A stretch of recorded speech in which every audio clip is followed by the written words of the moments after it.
Hello, my name is Eva Szatmari. I am the Maths Learning Coordinator for the School of Business, Economics and Informatics.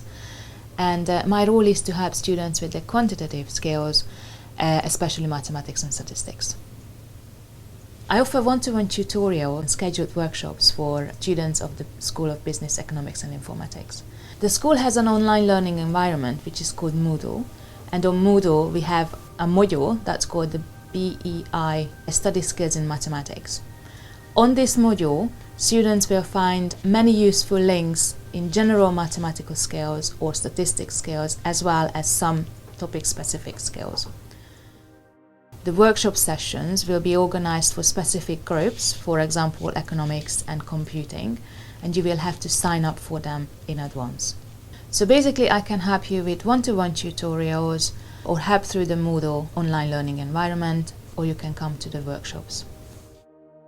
When you find that some mathematics on your course proves to be too difficult, first you should go to the Moodle site and have a look at if there's anything useful there that might answer your problem. If the Moodle site proves to be little or no help, please get in touch as soon as possible. The tutorials will be booked up quite quickly, and if you leave it too late, you might need to wait a few days and then you run out of time.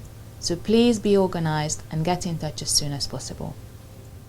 You can get in touch with me via email. My email address is e.szatmari@bbk.ac.uk, and I'm based at the main building at the central site.